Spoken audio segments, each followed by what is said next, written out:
60 metre होती है। Pistol में 15 राउंड वाली बॉक्स मैगजीन लगती है। P88 में एक सेमी ऑटोमेटिक पिस्टल है। सेमी ऑटोमेटिक का मतलब है जब आप फायर करेंगे तो हर बार आपको इसे लोड करना पड़ेगा, उसके बाद आप फायर कर सकते हैं। ऑटोमेटिक पिस्टल जो होती है उसे आपको बार बार लोड नहीं करना पड़ता, एक बार में आप एक साथ फायर कर सकते हैं। लेकिन सेमी ऑटोमेटिक ज्यादा पसंद की जाती है। ऑटोमेटिक में खुद से फायर का खतरा ज्यादा होता है, ऐसे में पिस्टल खुद को ही नुकसान पहुंचा सकती है। वॉल्थर P88 पिस्टल साल 2000 में बंद कर दी गई थी। गुलाम के पास रिवॉल्वर थी ये वाली। वॉल्थर P88 पिस्टल 2000 में बंद की गई और गुलाम की जो रिवॉल्वर है, इसी रिवॉल्वर से फायरिंग करा था गुलाम। 1872 में बुलडॉग रिवॉल्वर लॉन्च हुई थी और इंग्लैंड में फिलिप वेबले एंड सन्स ने बनाई थी ये। बुलडॉग को पॉकेट रिवॉल्वर भी कहते हैं, छोटी होती है, आसानी से जेब में आ जाती है। साइज इतना छोटा होता है कि आप इसे जेब में रख सकते हैं। बुलडॉग एक डबल एक्शन रिवॉल्वर होती है और इस रिवॉल्वर की रेंज 18 मीटर के करीब है। 5 राउंड का घूमने वाला इसमें सिलेंडर भी लगा होता है, मतलब एक बार में 5 बार इससे गोलियां चलाई जा सकती हैं। 1872 से 1900 तक बुलडॉग का उत्पादन हुआ और अब इस रिवॉल्वर को कंपनी नहीं बना रही है। तो ये अत्याधुनिक पिस्टल इनके पास थी। अब आइए मैं आपको बताता हूं, इस दौरान इधर एनकाउंटर हो रहा था, पुलिस ग्राउंड पर थी, एसटीएफ ग्राउंड पर थी, लेकिन उत्तर प्रदेश के मुख्यमंत्री क्या कर रहे थे? योगी आदित्यनाथ इस दौरान क्या कर रहे थे? योगी आदित्यनाथ एक हाई लेवल मीटिंग ले रहे थे। उन्हें पता चला कि अतीक का बेटा असद मारा जा चुका है, एनकाउंटर में ढेर कर दिया गया है। तो योगी किस तरह से ऑपरेशन पर नजर बनाए हुए थे, योगी देख रहे थे कि कैसे उनकी टीम काम कर रही। असद के एनकाउंटर के बाद योगी ने फौरन बैठक बुलाई। लॉ एंड ऑर्डर पर सीएम योगी ने यह बैठक की और एनकाउंटर की रिपोर्ट योगी को दी गई, कैसे एनकाउंटर हुआ, किसने पहले फायरिंग की। उसके बाद एसटीएफ ने जवाबी कार्रवाई की। प्रमुख सचिव गृह ने इस पूरे घटनाक्रम को बताया। बैठक में डीजीपी, स्पेशल डीजी भी मौजूद रहे, एसटीएफ चीफ और गृह सचिव भी बैठक में शामिल थे। उस दौरान सीएम योगी ने एसटीएफ चीफ अमिताभ यश की तारीफ की। योगी ने यूपी के डीजीपी को भी तारीफ की इस पूरे ऑपरेशन पर। सीएम ने ऑपरेशन में शामिल पूरी टीम की प्रशंसा की है। उमेश पाल मर्डर में पुलिस एक्शन से योगी खुश है। अब जरा सुनिए उत्तर प्रदेश के एडीजी प्रशांत कुमार क्या कुछ कह रहे हैं। सूचना के आधार पे जब कुछ लोगों को इंटरसेप्ट किया गया तो उस दौरान दोनों तरफ से गोलियां चली और उस पुलिस ऑपरेशन में हमारी एसटीएफ की टीम थी तथा उस मुठभेड़ में 24/2/2023 को जो 2 अभियुक्त जिनको अपराधीकृत करते हुए सबने देखा है, मुठभेड़ में घायल हुए तथा बाद में उनकी मृत्यु हो गई, जिनकी पहचान असद पुत्र अतीक अहमद तथा गुलाम पुत्र मकसूदन के रूप में हुई। इस पूरे ऑपरेशन को हमारे एसटीएफ की टीम ने किया है। इधर एनकाउंटर हुआ, लेकिन सोचिए एनकाउंटर के बाद यूपी के लोग क्या कह रहे थे, क्योंकि सबको इंतजार था उमेश पाल की हत्या के बाद अब इंसाफ का वक्त आ गया।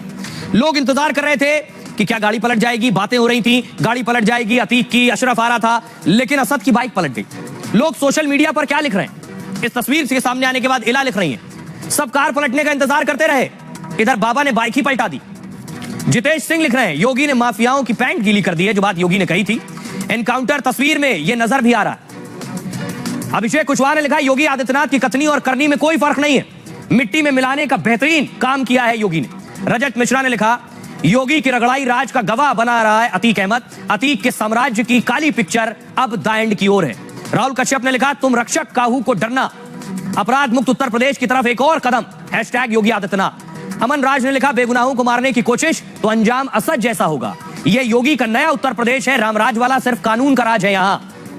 ये सोशल मीडिया पर लोग लिख रहे थे, लेकिन दूसरी तरफ एनकाउंटर के बाद लोगों को पता चला तो अतीक को भी पता चला। अतीक उस वक्त जानते कहां है?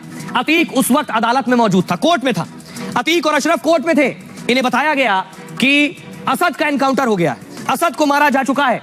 पहले मैं ग्राफिक दिखाऊंगा कि क्या रिएक्शन था, उसके बाद ऊपर के 2 विजुअल दिखाऊंगा कैसे। देखिए जरा क्या रिएक्शन था अतीक का। प्रयागराज कोर्ट में अतीक की पेशी थी और अतीक को कोर्ट में एनकाउंटर की खबर मिली। डॉन को बताया गया तीसरा बेटा मार दिया गया है। बेटे के एनकाउंटर की खबर सुनकर अतीक रोने लगा। अदालत में फूट फूट कर रोया डॉन। कोर्ट में अतीक का भाई अशरफ भी मौजूद था। अशरफ अतीक के पास आकर बैठ गया। अतीक को रोता देख अशरफ भी रो पड़ा। रोते रोते अतीक का गला सूख गया। अतीक इस दौरान सिर पकड़कर बैठ गया। थोड़ी देर बाद अतीक ने पानी मांगा।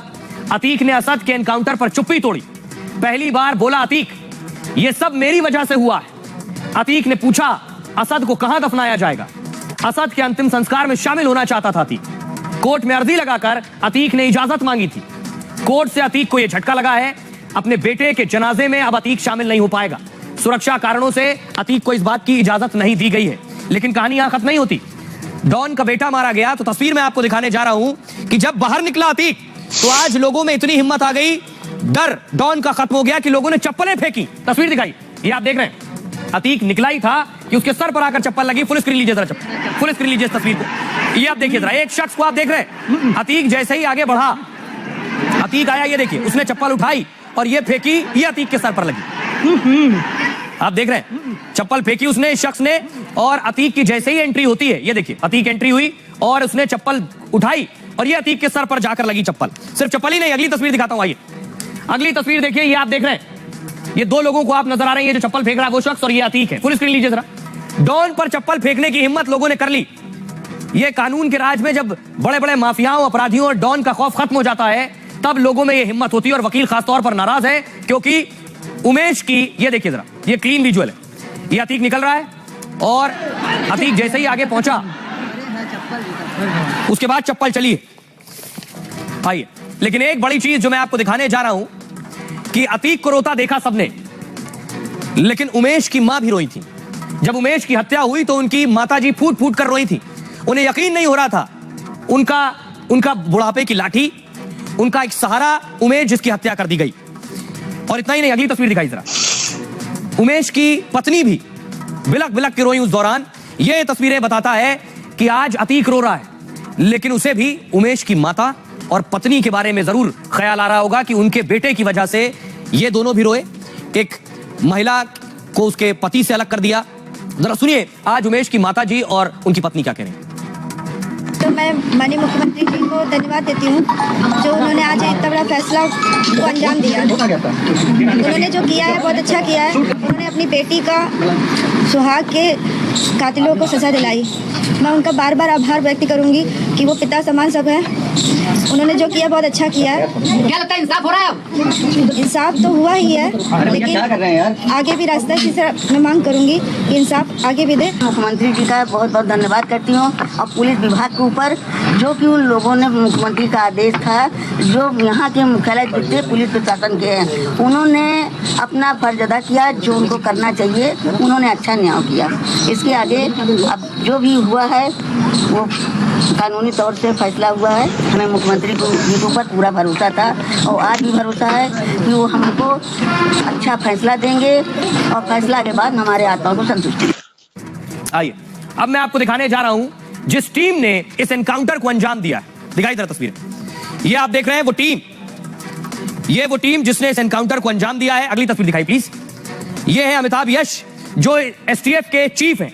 अब मैं आपको बताता हूं योगी के एनकाउंटर स्पेशलिस्ट स्पेशल 12, इन स्पेशल 12 में कौन कौन लोग हैं, कौन कौन काम कर रहे थे और आखिर एसटीएफ को लीड करने वालों में कौन कौन थे। स्पेशल 12 को देखिए जरा, ये आप देख रहे हैं, 6 ये और 6 ये आपको नजर आ रहा है। ये स्पेशल 12 एनकाउंटर ऑपरेशन को अंजाम दिया और 2 ये एसटीएफ के हेड्स। उत्तर प्रदेश में 2023 का ये सबसे बड़ा एनकाउंटर, एसटीएफ के 12 जवानों की टीम ने इसे अंजाम दिया। एनकाउंटर स्पेशलिस्ट अनंत देव इसकी निगरानी कर रहे थे और डीएसपी नवेंदु कुमार, विमल कुमार ने इसे लीड किया है। इंस्पेक्टर अनिल सिंह, ज्ञानेंद्र राय इसमें शामिल थे। दरोगा विनय तिवारी, सिपाही पंकज तिवारी इस टीम में थे। कमांडो दिलीप कुमार और कमांडो अरविंद कुमार भी शामिल रहे। सोनू यादव, सुनील, भूपेंद्र यादव भी इस टीम का हिस्सा थे।